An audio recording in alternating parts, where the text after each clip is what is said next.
name is Tabitha Inchichabit, and today we'll be digging into the fundamentals of artificial intelligence. Artificial intelligence is a field that involves creating machines that can perform tasks requiring human-like intelligence. The foundations began with Aristotle's work, a literature piece called The Politics. And this is one of the earliest accounts that has information pertaining to robotics or to robots and artificial intelligence. He also laid groundwork for logic and reasoning systems.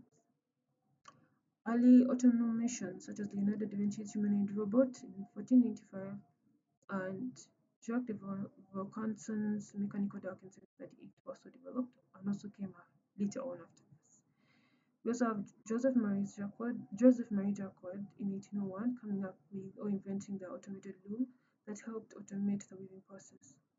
We also had the computing era that began with the Turing test and that followed by Alan Turing, that followed with John McCarthy's Dartmouth Conference, in which artificial intelligence was officially used or officially popularized as a term.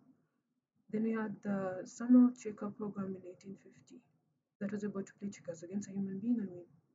We also had the development of rule-based systems and the rise of machine learning, which came in development of neural networks and statistical learning. So John Searle coined the terms weak AI and strong AI. Weak AI is to do with machines that act intelligently, and strong AI is dealing with machines that are able to think like humans, to think as humans think, and form opinions of their own as humans do. In other words, basically building a person. The machine learning algorithms we use today are specific to our domain and can be said to be weak AI. However, kind of AI called general AI, which is able to do everything or which is able to focus on every domain, is still a future prospect, but it's one that we can, or that can be said as, or that can be said to be strong AI. However, it is still theoretical and has not yet been developed. So my project is pertaining to virtual reality and 3D modeling using NAFS as a machine learning model. The early stages of virtual reality and 3D modeling, all the scenes were handcrafted by experts in this domain using specialized software. The 3D models were not as realistic looking as they used to be. The development of physics engines helped improve this and helped improve the realisticness of these output, or these 3D models that are outputted. However, it's with the coming of AI or the use of AI in this sector or in this sector that actually helped drive it to the place where it is today.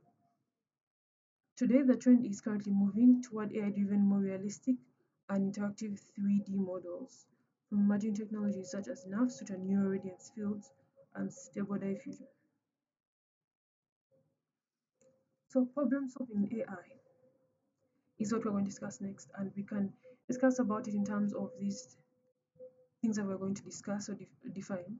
We have problem states to any possible configurations of relevant objects within a system, operators that actually perform actions that change the state of these objects, and then actions that move an object from one state to another. Goals are the solutions to the problems, and an agent is an entity that perceives the environment and acts upon it. So an agent can be the one that we can say is actually performing all these actions that are making these changes and that are directed towards a specific goal. The two kinds of search involved: informed search and uninformed search. Informed search is to do with is search that involves heuristics or uses task specific information, while uninformed search is blind searching, is also called blind searching, and does not make any use of domain specific knowledge. Constraint search problems are structured kind of state space search that really makes or heavily relies on the use of constraints. These constraints do help prune their search space and do help them and do make them more efficient than state space search. Problems that utilize the space state search include classification problems. For example, image recognition systems can be said to have that are used for classification of images can be said to have an initial state in which an image is unlabeled, with operators that are supposed to assign labels to these images, and with a goal, which is to have the correct label assigned to an image.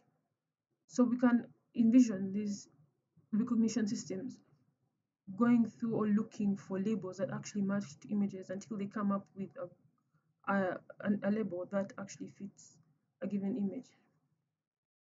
The issue of relevance also comes in here, which is also related to the frame problem, which is a problem to do with relevance in machines and artificial intelligence. The AI must determine relevant paths to solve computational resources, and this is done using a number of methods such as heuristics, and we can see constraints in CSPs, which also do help them prune their search space. It helps them do only things that are relevant to whatever goal they're trying to achieve. Logical mathematical intelligence is also seen in this case because we see these models assigning states, assigning operators and roles, which actually does require formal reasoning. So they can be said to be displaying mathematical intelligence.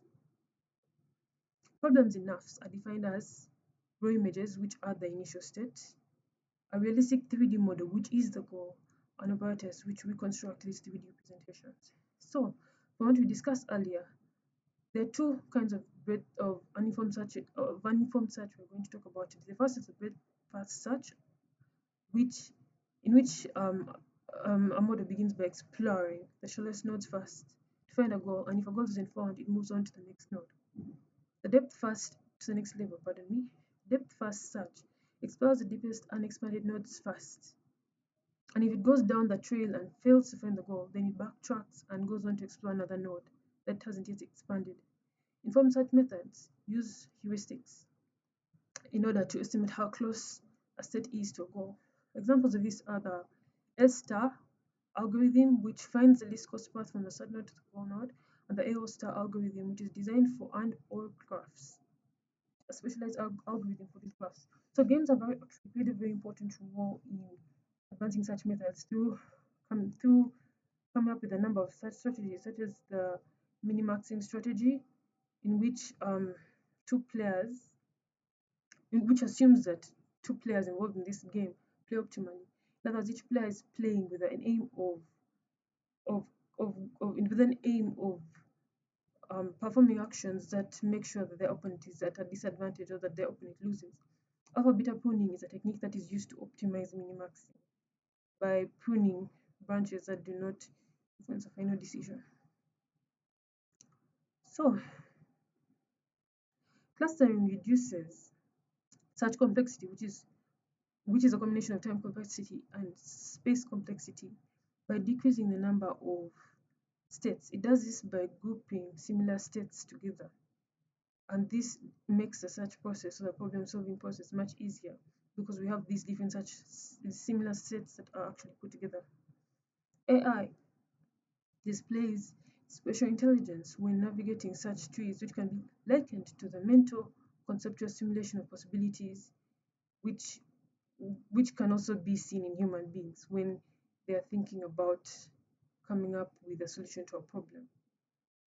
So in order to, in the context of NAFs, in order to minimize error between predicted and real images, they employ informed search over network parameters in order to reduce any errors that may result from having inaccurate representations of the predicted images. So knowledge representation and reasoning is the next thing we're going to talk about, and there are two kinds of AI: connectionist AI and symbolic AI. Connectionist AI is where computational systems are modeled based on the human brain. Symbolic AI is where systems are developed based on rules and knowledge. We're going to mainly based on symbolic AI. So propositional logic was used or is still being used. However, it is regarded as a weak language because it's not able to model certain aspects such as quantification of certain statements, such as all men are mortal. But first order logic is used as an alternative to this. Association rules can be represented using first order logic, such as if it rains, then I will carry an umbrella. This allows for identification of patterns and representation of complex ideas, and is also a display of linguistic intelligence, which is also seen in human beings. The limits of formalization that mean that not all knowledge can be captured with the current systems of symbols we have. And this is perhaps one of the limitations that is affecting the development or advancement of artificial intelligence. NAS do not use explicit rules to model knowledge. Relationships it models can still be represented as rules. For example, if 2 points in space are close to each other, then their color and light intensity should be similar, which has been stated here as you can see using the universal quantifiers and the implication symbol in order to infer what we are trying to mean. So, deduction involves deriving new knowledge from existing knowledge, which is actually similar to inference. And resolution refutation are some of the methods that are used here.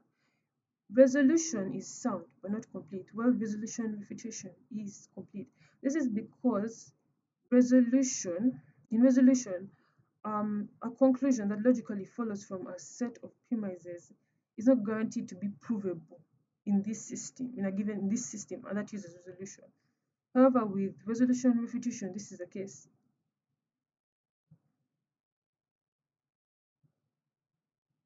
Classification models do train on data and learn to predict models for a dataset, and this forms a knowledge base consisting of facts to deduce new facts.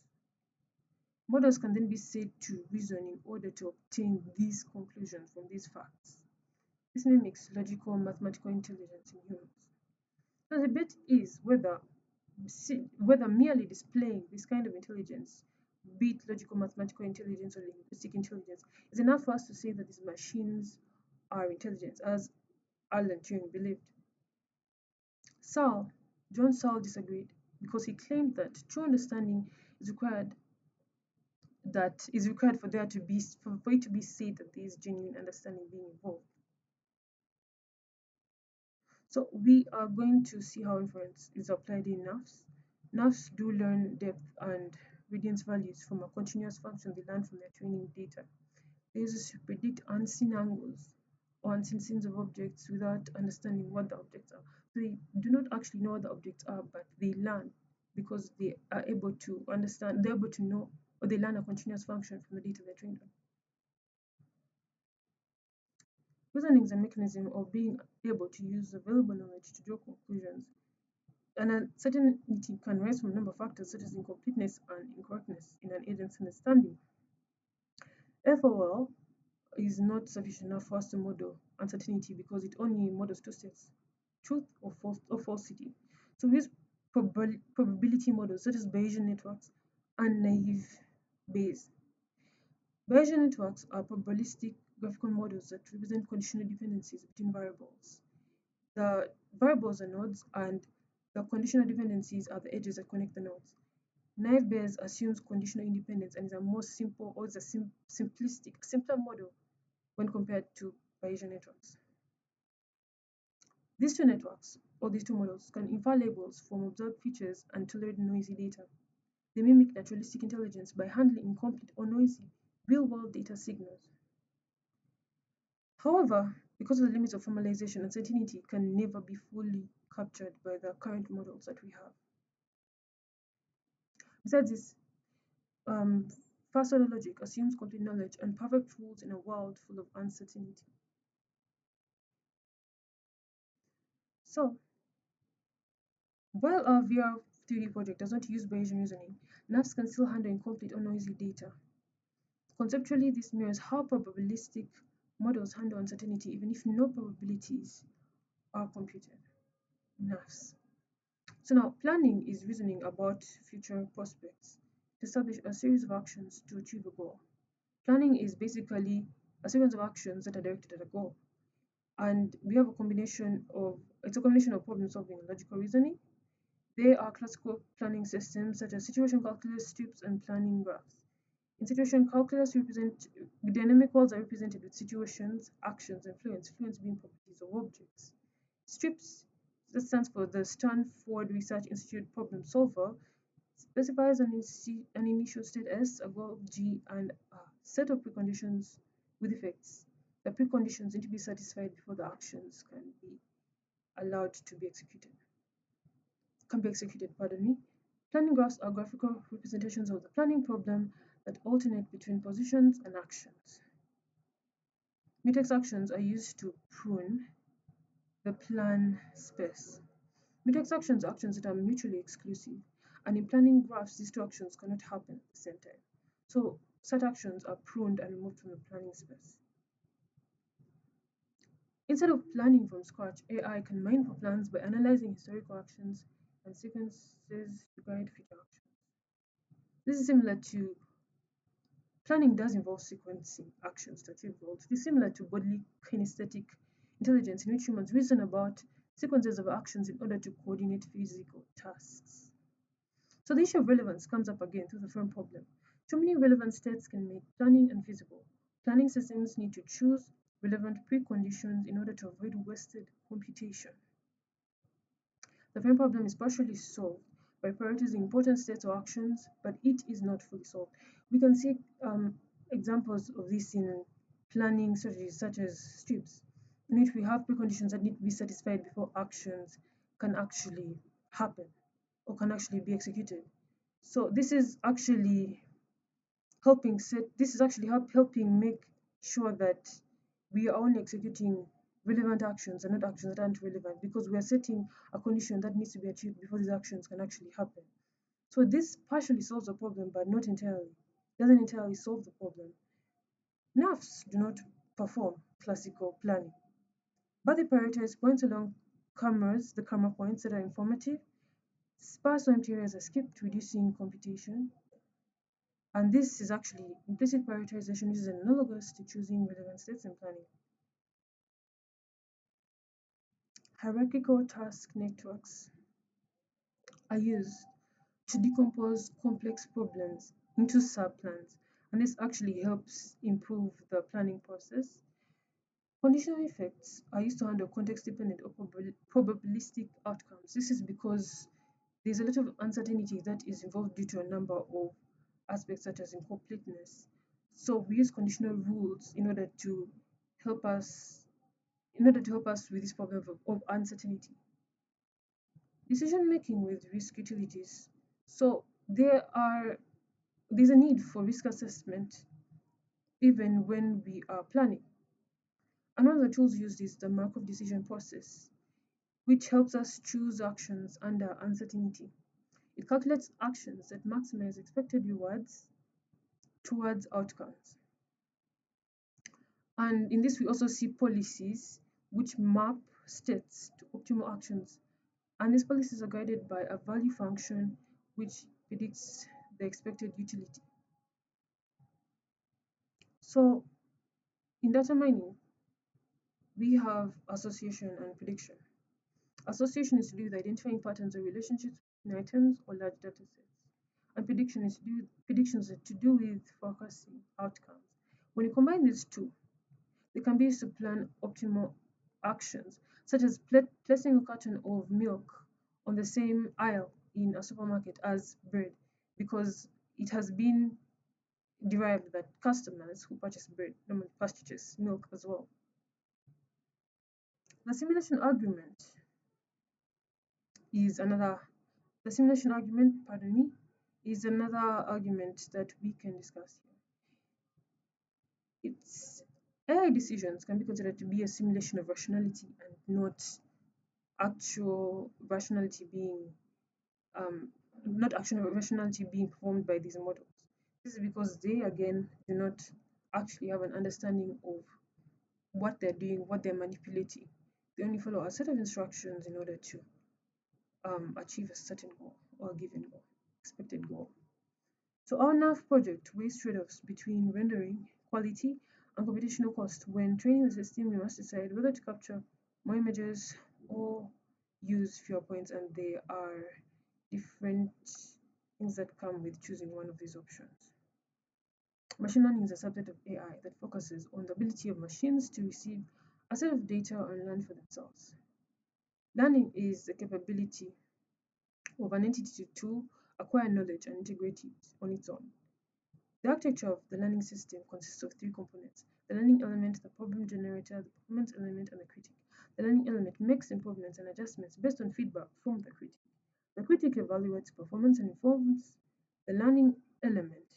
The performance element selects external actions that drives learning, the actions that are whose results actually seen in the external world or in the external environment external to the model or to the system. The problem generator ensures exploration to discover better actions. So this helps the system explore and discover new things, helping it improve its actions. The categories are three, pardon me, supervised learning, and reinforcement learning. In supervised learning, the model learns from labeled training data, and there are two kinds of models under this: regression and classification models. Regression models are used to Classification models are used to assign categories. I beg your pardon. Classification models are used to assign categories to data, while regression models are used to predict a value for each data instance. This is basing on, yeah, I beg your pardon, predict a value for each data instance. They do this after learning patterns from a number of data points from a dataset they're trained on. Unsupervised learning learns patterns on its own. This is where a model, pardon me, learns patterns on its own. Training data is unlabeled in this case. There are two kinds. We have a clustering model and we also have dimensionality reduction. Clustering models group similar data points, while dimensionality reduction decreases the number of variables in a dataset while preserving the most important characteristics of the original data. This majorly helps or is very important in datasets and in machine learning in general. It helps us analyze data better. Reinforcement learning is where a model learns via a reward-based system of feedback from interactions. So for instance, I can say if the model is getting closer to its goal, then I could maybe reward it 1. And if it's getting further away, I could reward it -5. And so it would learn from that to be able to infer from that.